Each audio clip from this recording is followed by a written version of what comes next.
नमस्ते।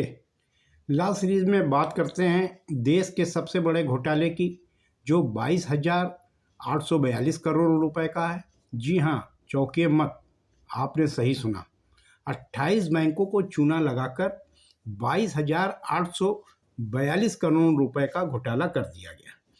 यह घोटाला पिछले हुए घोटालों से बहुत बड़ा है, चाहे वो विजय माल्या केस जिसमें 13 बैंकों से 9,000 करोड़ रुपए का किया गया रहा हो, या फिर नीरव मोदी केस का जिसमें पंजाब नेशनल बैंक सहित अन्य बैंकों से 14,000 करोड़ रुपए का किया गया था।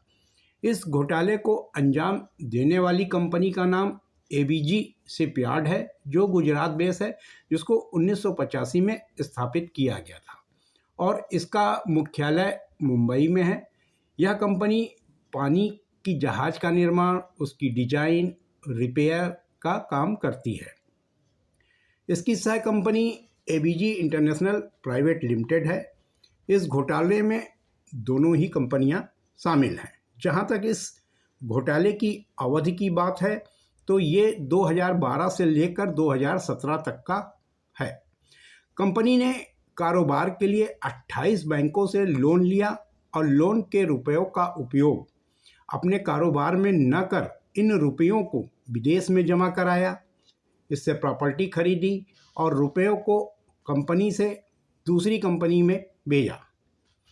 इस तरह लोन के रुपयों का दुरुपयोग कर 22,842 करोड़ की धोखाधड़ी कर दी।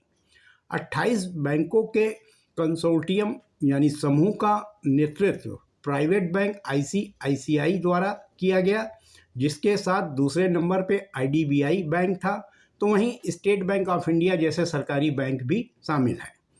कंपनी के द्वारा लोन की किस्तों को न जमा कर पाने की वजह से कंपनी के लोन अकाउंट को 30 नवंबर 2013 को एनपीए कर दिया गया।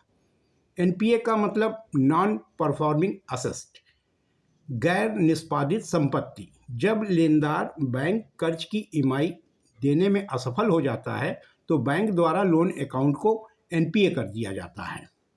हालांकि बैंकों के इस समूह ने 2014 में कंपनी के लोन अकाउंट को रिस्ट्रक्चर कर फिर से उबारने का एक प्रयास किया, लेकिन इसके बाद भी कंपनी में कोई सुधार नहीं हो सका और 2016 में पुनः कंपनी के खाते को एनपीए घोषित कर दिया गया। 2018 में एजेंसी के द्वारा कंपनी का फॉरेंसिक ऑडिट कराया गया।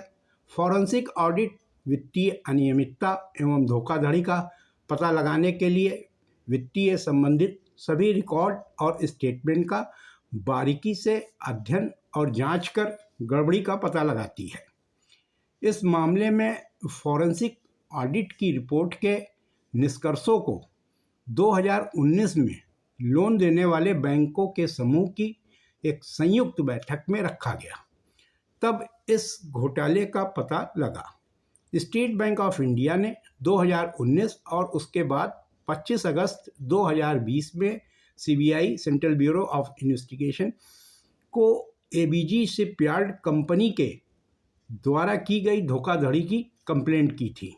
स्टेट बैंक ऑफ इंडिया के डीजीएम की कंप्लेंट पर ही सीबीआई ने 7 फरवरी 2022 को एबीजी शिपयार्ड कंपनी के साथ ही 8 लोगों के नाम से, जिसमें कंपनी के मैनेजिंग डायरेक्टर, डायरेक्टर्स और अधिकारी पर criminal conspiracy, cheating, fraud, criminal breach of trust आदि आईपीसी के अपराधों की धाराओं के साथ ही प्रिवेंशन एंड करप्शन एक्ट की धाराओं में एफआईआर दर्ज कर ली और एफआईआर के बाद सीबीआई ने जांच भी शुरू कर दी है। सीबीआई जांच के बाद वास्तविक तथ्य सामने आने की उम्मीद है। प्रश्न उठता है कि कहीं इस केस के मुख्य आरोपी लोग देश छोड़कर भाग न गए हों या भाग न जाएं। आखिर पिछले घोटालों के बाद बैंकिंग सिस्टम सख्त क्यों नहीं हुई? क्यों डिफाल्टर को अपनी मनमानी से देश का पैसा लूटने दिया गया? बैंक को चूना लगाने वाले व्यक्तियों या कंपनी को क्यों, कैसे और किसकी मदद से इतना बड़ा घोटाला करने की आज़ादी और मौका मिला, जबकि एक आम आदमी अगर बैंक से अपना 100 रुपये भी निकालने जाता है तो उसके फॉर्म को इतनी बारीकी और बेरुखी से चेक किया जाता है कि जैसे वो बेचारा पूरा बैंक का रुपया लेकर निकल कर चलता बनेगा।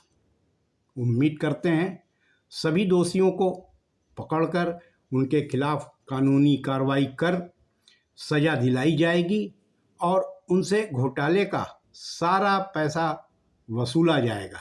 देखते हैं भविष्य में इस केस का क्या परिणाम आता है। यह वीडियो आपको कैसा लगा अवश्य बताएं। इसको लाइक करें, शेयर करें और यदि अभी तक इस चैनल को सब्सक्राइब नहीं किया है तो ज़रूर करें। धन्यवाद।